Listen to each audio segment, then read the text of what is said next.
नमस्कारः। अहमस्मि अनिलः। मित्राणि अद्य एकं नूतनं विषयं स्वीकृत्य समागतोऽस्मि। मित्रों, हम संस्कृत साहित्य का अध्ययन कर रहे थे और उसके अंतर्गत हमने बहुत सारे काव्य ग्रंथों का, नाट्य ग्रंथों का अध्ययन किया। आज हम एक और काव्य ग्रंथ का अध्ययन करेंगे। तो काव्य ग्रंथ का नाम है नैषधीय चरितम और जो बृहत्त्रयी का ग्रंथ है। तो आइए शीघ्र ही विषय की ओर चलते हैं। तो नैषधीय चरितम का आज हम सामान्य परिचय देखेंगे। तो काव्य का नाम जैसे आपको बताया कि नैषधीय चरितम है। काव्य का प्रकार श्रव्य महाकाव्य है और यदि इनके सर्गों की बात करें तो यह बृहत्त्रयी का सबसे बड़ा ग्रंथ है जिसमें 22 सर्ग हैं। किरातार्जुनीयम जिसमें 18 सर्ग हैं, शिशुपालवधम जिसमें 20 सर्ग हैं और ये नैषधीय चरितम जिसमें 22 सर्ग हैं। श्लोक संख्या की बात करेंगे तो श्लोक संख्या में इसके 2830 श्लोक इसमें हैं। नैषधीय चरितम ग्रंथ की यदि उपजीव्य कथा की बात करें तो यह महाभारत के वन पर्व का नलोपाख्यान पर आधारित है।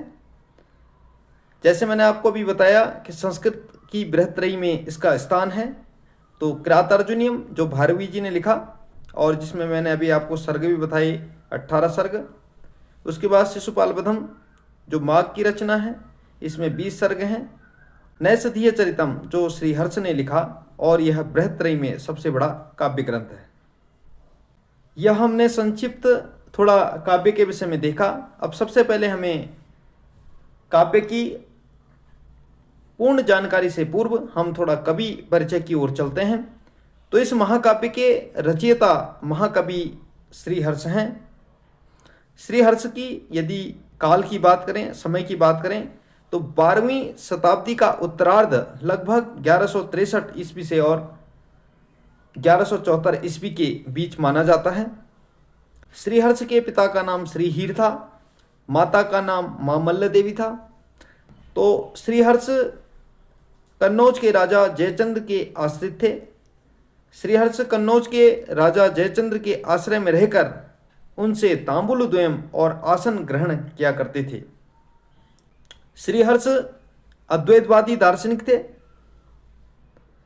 इनकी अनंग व कवि पंडित उपाधियां हैं। इनकी जो उपाधियां हैं अनंग व कवि पंडित इनकी उपाधियां हैं। श्रीहर्ष के प्रिय छंद की बात करें तो श्रीहर्ष का प्रिय छंद उपजाति है। यदि प्रिय अलंकार की बात करें तो श्लेष अलंकार इनका प्रिय अलंकार है। श्रीहर्ष सर्ग के अंत में आनंद शब्द के प्रयोक्ता भी माने जाते हैं। किंवदंती के अनुसार श्रीहर्ष के मामा मम्मट माने जाते हैं। श्रीहर्ष द्वयार्थक व त्रयार्थक के जन्मदाता भी हैं। श्रीहर्ष ने उदयनाचार्य के मत का खंडन किया। श्रीहर्ष अद्वैतवाद के समर्थक थे। अद्वैतवाद के मंडनार्थ श्रीहर्ष ने खंडन खंड खाद्यम ग्रंथ लिखा। नैषधम विद्वद औषधम, विद्वानों की औषधि मानी जाती है। यह वाक्य श्रीहर्ष के पांडित्य के लिए भी प्रसिद्ध है। तो श्रीहर्ष के लिए श्रीहर्ष के पांडित्य को प्रदर्शन करने वाला वाक्य नैषधम विद्वद औषधम है।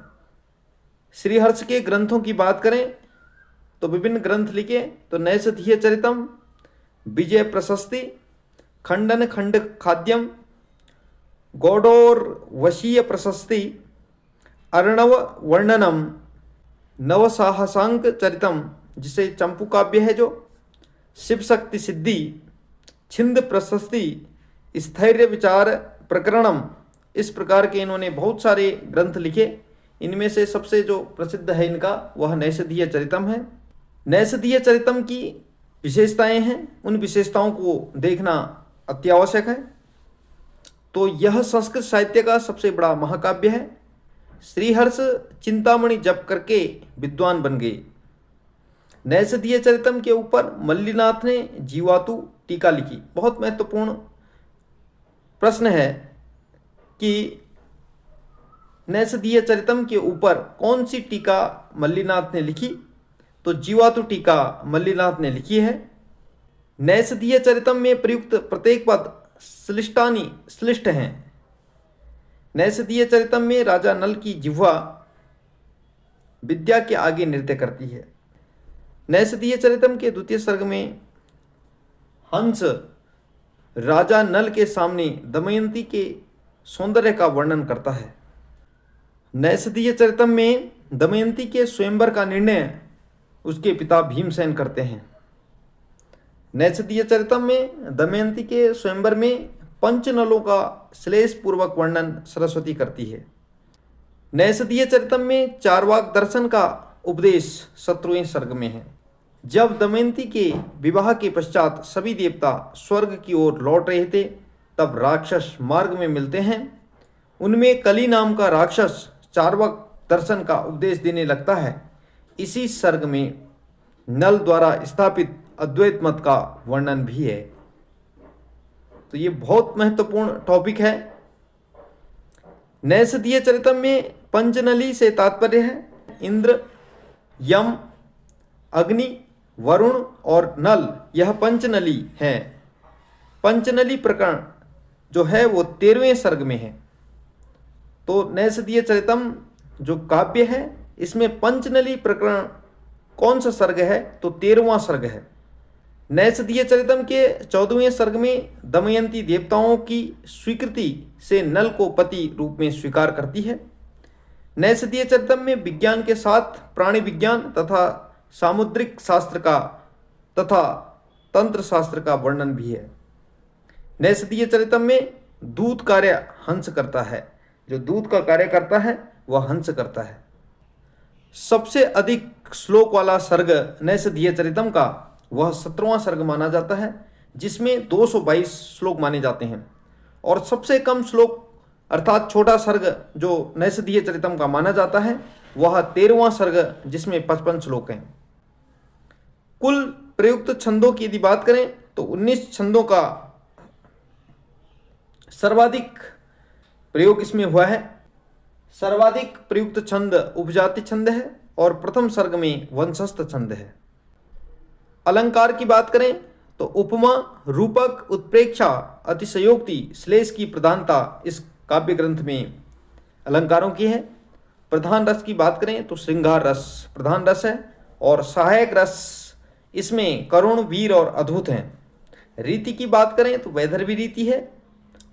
और गुण की यदि बात करें तो ओज एवं प्रसाद गुण, माधुर्य का आंशिक प्रयोग भी इसमें किया गया है। प्रमुख पात्रों की यदि बात करें तो नैषधीय चरितम के नायक राजा नल हैं, जो निषद देश के राजा हैं और धीरोदात्त नायक माने जाते हैं। नायिका की बात करें तो इसकी जो नायिका है वह दमयंती है, जो विदर्भ देश की राजकुमारी है और जो विवाह से पूर्व परकीया थी और विवाह के बाद स्वकीय नायिका बनी। प्रतिनायक की बात करें तो बाधक तत्व जो इसमें है वो कली है, इसलिए प्रतिनायक के रूप में यहाँ पर स्वीकार किया जाता है कली को। अन्य पात्र इंद्र, अग्नि, वरुण, यम, सरस्वती, हंस आदि इसमें अन्य पात्र हैं। कथा वस्तु का सार इस प्रकार है कि नैषधीय चरितम राजा नल और दमयंती की प्रेम कथा पर आधारित महाकाव्य है। नल निषद देश का पराक्रमी धर्मात्मा राजा है और दमयंती विदर्भ देश की अत्यंत रूपवती और गुण संपन्न राजकुमारी है। दोनों एक दूसरे के गुणों को सुनकर आपस में अनुरक्त होते हैं। हंस नल का दूत बनकर दमयंती तक उसका संदेश पहुंचाता है। दमयंती के स्वयंवर में देवताओं इंद्र, अग्नि, वरुण, यम और नल के बीच प्रतियोगिता होती है, किंतु दमयंती विवेक से वास्तविक नल को पहचान लेती है और उनसे विवाह करती है। विवाह के बाद कली के प्रभाव से नल को राज्यच्युत होना पड़ता है और दमयंती से वियोग होता है। अंततः धर्म, धैर्य और प्रेम की विजय होती है। नैषधीय चरितम सर्गानुसार वर्णन भी हमें देखना अति आवश्यक होगा, क्योंकि प्रतियोगी परीक्षाओं में नैषधीय चरितम का सर्गों का वर्णन पूछ लिया जाता है कि इस सर्ग में कौन सा वर्णन है। तो प्रथम सर्ग की बात करें तो नल और दमयंती का एक दूसरे के गुणों को सुनकर आकृष्ट होना नल का वन विहार एवं हंस को पकड़ना, दया करके उसे छोड़ देना, यह प्रथम सर्ग में वर्णन है। द्वितीय सर्ग की बात करें तो हंस की कृतज्ञता ज्ञापन और दमयंती के गुणों का वर्णन किया गया है। नल के आग्रह पर हंस का दमयंती के पास कुंडिनपुर जाना होता है। तृतीय सर्ग की बात करें तो हंस का दमयंती के सामने नल का गुणगान, दमयंती की नल के प्रति अनुरक्ति और हंस का नल के पास लौटना, यह वर्णन है। चतुर्थ सर्ग में दमयंती की विकलता का भावपूर्ण वर्णन तथा पिता भीमसेन द्वारा स्वयंवर का वर्णन। पंचम सर्ग इंद्र, यम, अग्नि, वरुण और नल को दूत बनाकर दमयंती के पास भेजा जाना, इस सर्ग में वर्णन है। षष्ठ सर्ग में अदृश्य नल का दमयंती के यहाँ पहुंचना और उसका सौंदर्य देखने का वर्णन किया गया है। सप्तम सर्ग की बात करें तो दमयंती का नाखून से सिर तक का वर्णन इस सर्ग में है, तो यह भी महत्वपूर्ण सर्ग है। जिस सर्ग में दमयंती के नाखून से लेकर सिर तक का वर्णन है वह कौन सा सर्ग है, इस प्रकार के प्रश्न बीच बीच से कहीं उठाए जा सकते हैं, प्रतियोगी परीक्षाओं में पूछे जा सकते हैं। अष्टम सर्ग नल का होकर देवों का संदेश, दमयंती को सुनाना और चारों देवों में से किसी एक को चुनने का आग्रह। नवम सर्ग नल दमयंती का वार्तालाप, दमयंती का देवों में से किसी को न चुनने का निर्णय और नल को विवाह हेतु तैयार करना। दसम सर्ग स्वयंवर वर्णन, दमयंती का स्वयंवर वर्णन है। एकादश व द्वादश सर्ग सरस्वती के द्वारा राजाओं आदि का परिचय दिया जाना। त्रयोदश सर्ग चार देवता और नल पंचनली का सरस्वती द्वारा श्लेष युक्त वर्णन किया गया है। चतुर्दश सर्ग देवों की स्वीकृति से दमयंती का नलवरण, देवों का आशीर्वाद। पंचदश सर्ग में विवाह की तैयारी।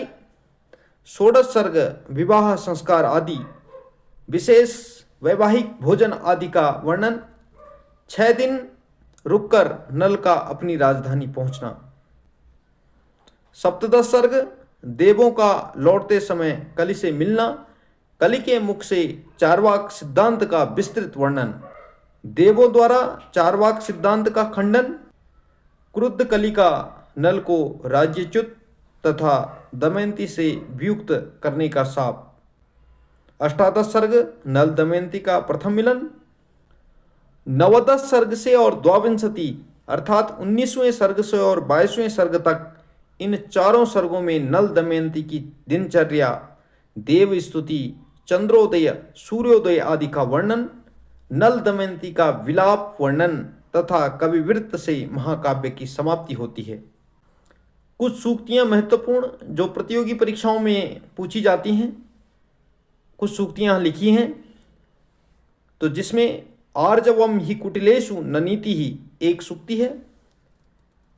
जनानने कह कर्मर्पयिष्यति एक यह भी सूक्ति है। मितम च सारम च वचो भी वाग्मिता बहुत महत्वपूर्ण सूक्ति है। कर्म कह स्वकृतम अत्र न भुंक्ते दुर्जया ही विषया विदुषापि जातो न वित्तेन गुणेन कामः सौंदर्य एव प्रवणः स वाम। ये सूक्तियाँ महत्वपूर्ण सूक्तियाँ हैं। प्रतीक्षते जातु न काल मारती, तो प्रतियोगी परीक्षाओं में इस प्रकार की सूक्तियाँ भी हमें पूछी जाती हैं। और कुछ सूक्तियों को ध्यान में रखना, क्योंकि यह किस ग्रंथ से संबंधित है, इस प्रकार के प्रश्न बनते हैं, तो यह आवश्यक है कि कुछ सूक्तियाँ मैंने यहाँ पर लिखी हैं और भी बहुत सारी सूक्तियाँ हमें देखनी पड़ेंगी। तो मित्रों, आज हमने बृहत्त्रयी के ग्रंथ नैषधीय चरितम का अध्ययन किया। आशा करता हूँ कि आपको यह वीडियो पसंद आई होगी। यदि वीडियो पसंद आई तो वीडियो को लाइक करें, शेयर करें और कमेंट करके अपने सुझाव दें। यदि आप चैनल पर नए हैं तो चैनल को सब्सक्राइब करना न भूलें। अस्तु एतावत् पाठित्वा एव विरमामि। नमो नमः।